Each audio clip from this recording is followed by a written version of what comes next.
sheriff in both counties a letter, and they handed it back from what was said. So we want it stopped. We are going to go to the judge and talk to the judge about it. And we'll probably get a, what's it called? Go ahead. A cease and desist order. That if you do it again, they'll lock you up. So basically today, after yesterday, you've called me and told me you're going to lock me up yesterday. Well, now I'm not going to if you don't do it anymore. And then, you understand what's... I don't know. I don't get where I've done anything ever to you and why you're... why don't you just call me and say, crucify him, because that's basically what you're doing to me. Right? I just said I needed to tell you and leave here with me. I needed to tell you. So I'm believing you're not going to do it again, are you, Chris? What? Do what again? Hand out a letter. Orlando. Orlando.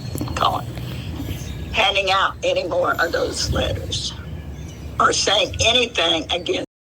Because we've not done anything to hurt you in any way. I pray for you, Chris.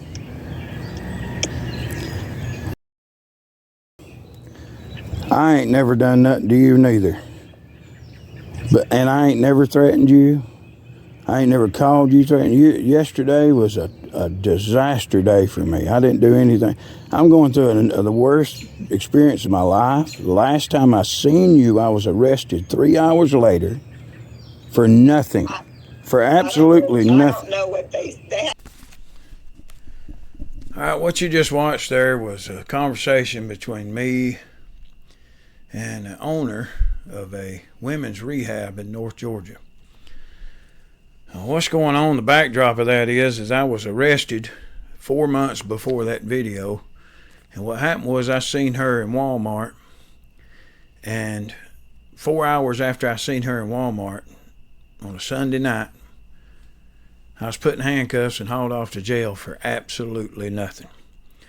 They never even come up with a reason for... They didn't know, none of the deputies in the jail, nobody had a warrant. They said, well, we ain't got a warrant. We have to come up with one. I was like, what? And they said they was arresting me for a TPO violation. And that's all they could give me. And I said, well, I ain't done anything to violate a TPO, and either way, I ain't got one. And I'll show you the arrest video. I'll play it here while I'm talking. But I told them I didn't have it. The TPO that I did have, that was put on me was dismissed 4 months prior to the incident that they later said, because they finally come up with a warrant, and the warrant with the allegation and all, and that was in December. The warrant was issued December. The TPO was dismissed prior August before December. So. In other words, I was locked up for nothing, just nothing. And anyway, I'm talking to her. I knew she was behind it, because see that I'm getting ahead of myself. I'll come back to that in a minute. I'm getting ahead of myself, and I'll go ahead and tell you if I look tired, it's because I've been up. I've spent the last 3 days working, drafting court documents, and I run a small business, and in the morning I got to get up, which is in the morning now. It's like 2 o'clock in the morning now. In the morning I got to get up and get started. I got to go to work. And well, let me tell you what I want to talk about here before I go to rambling too much. I'm trying to keep on time here. There's a court order. You heard her say in that video that she was going to get a court order against me, a cease and desist order. Well, what they actually got was a gag order. And in this court order is about a month after that video, issued an order in my case. It imputed a false income amount, imposed an erroneous child support amount based on that false income, and it's nearly 700% of what the correct amount would be.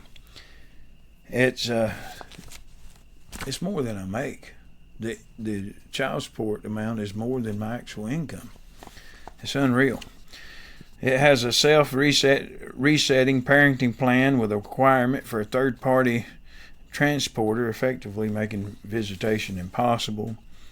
The court claims I failed to submit my financial documents on time. This is not supported by the record or evidence.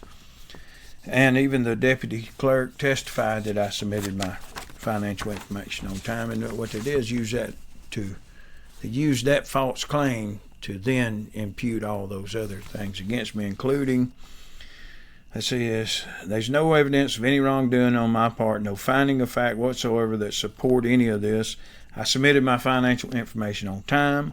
They used that to impute the income and then the attorney fees against me. And now it's unlimited attorney fees. They've took my property, my real estate property, away from me, signed it over, and with the unlimited attorney fees, I'm guessing what that's going to turn out to be is they're just going to take my property, sell it, and take it for attorney fees. I've been fighting this for over 2 years.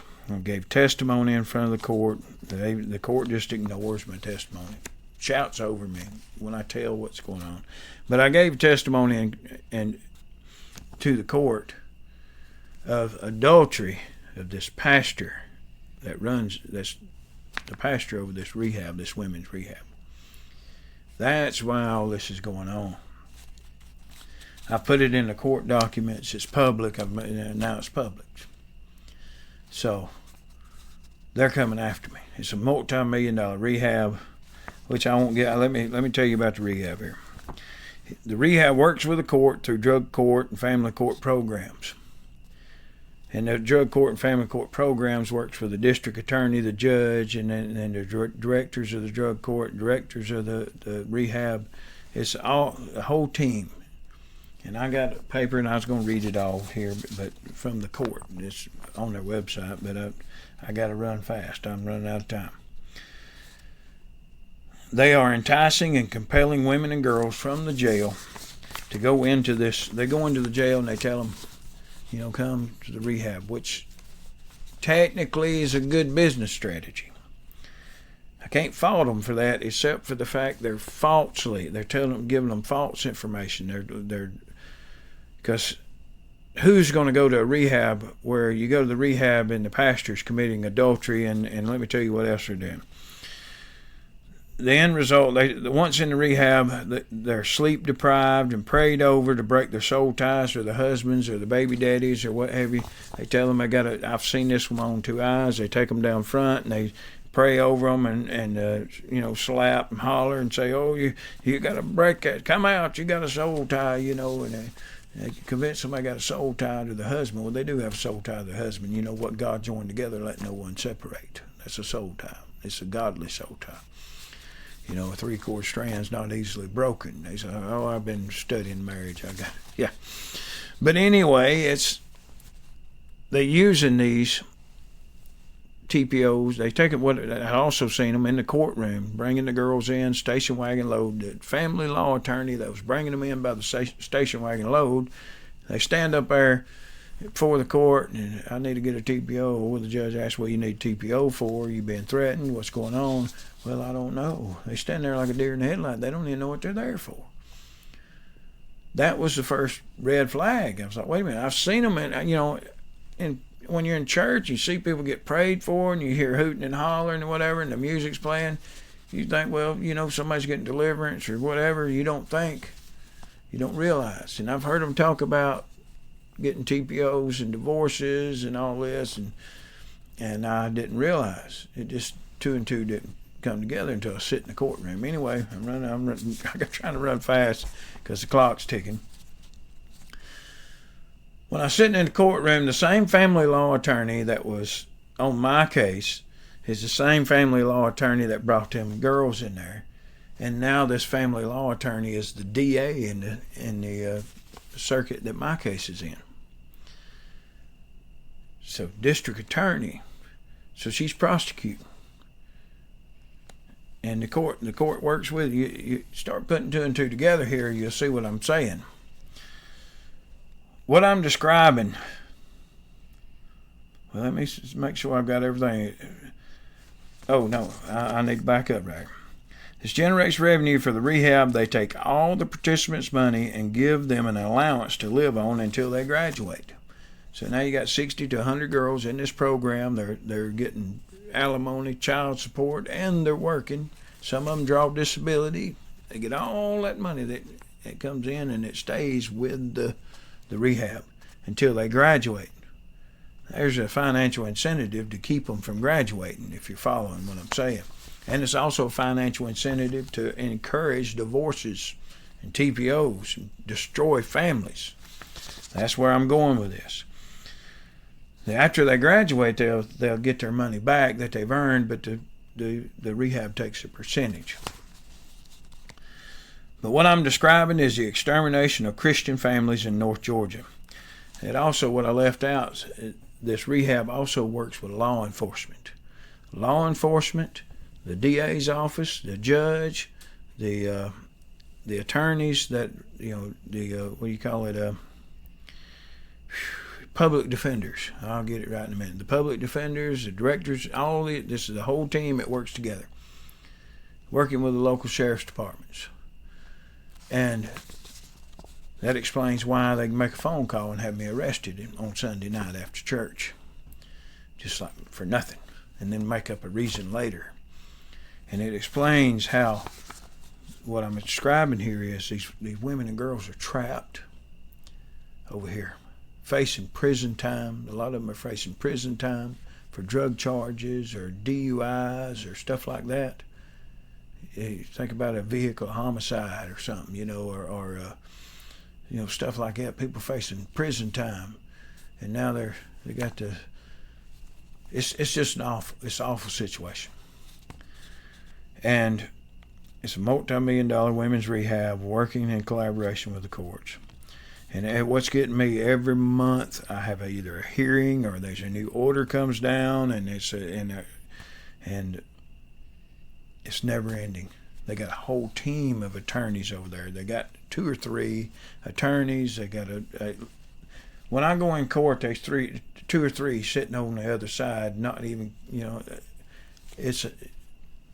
I'm up against a multi-million-dollar rehab team of lawyers.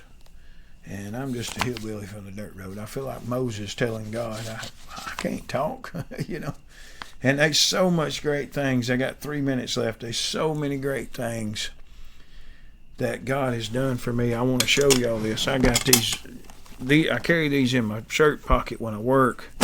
And I've got a bunch of them here that I've wrote. All the great things. I got some more in there, but all the things God has done. When God does something, I make it a point to stop, grab my little notebook out of my pocket and write it down. And there's so many things that God has done for me. Just one the other day that I can give you. My truck broke down in Chicago, and I went from one red light with it broke down, getting out, working on it, got it back going, and made it to the next red light 100 feet, and it broke down again. Got out, worked on it, people blowing the horn and hollering at me in the middle of the road. I got it back going and made it another 100 feet, and it broke down again. And I got out and worked on it again. I got in the truck and I prayed, and I said, God, I got to get 20 miles down here so I can stop. I had a place picked where I could stop and work on the truck. What happened was somebody put dirt in my fuel, and it was a nightmare. I didn't know what was going on, and I prayed, and I said, God, how are you going to leave me here? How are you going to leave me here after I've told everybody I trust in you? And are you going to allow me to just be destroyed up here in the middle of Chicago and lose everything? That's the way I prayed. And I said, God, you got to move. And I need you to come on right now. This truck's got to go 22 miles. And I want you to know I got in that truck and cranked it up and drove it 22 miles. And it never missed a lick until I got off the exit. When I got off the exit and pulled in where I was going, I said, thank you, God. And I revved it up a couple of times and it quit right there. And I was able to fix it, though. I was able to get it into a parking place and fix it. And even all the tools and even all the parts and everything was right there where I was at, and I was able to fix it. But things like that where I prayed and God just boom. And what this is that I've started a GoFundMe page, and this is a video for GoFundMe. I need a lawyer, or a team of lawyers, really. I need somebody that can go in that courtroom and speak the legal language. I can write the legal language, but I can't speak it. I can speak Bible and Holy Spirit. You know, I'm a preacher. I do that. I have that gift. God's give that to me. And it ought to show I can't talk any other way. I can only talk that way. So when it comes to going into a courtroom and being able to do, I can't. I can't.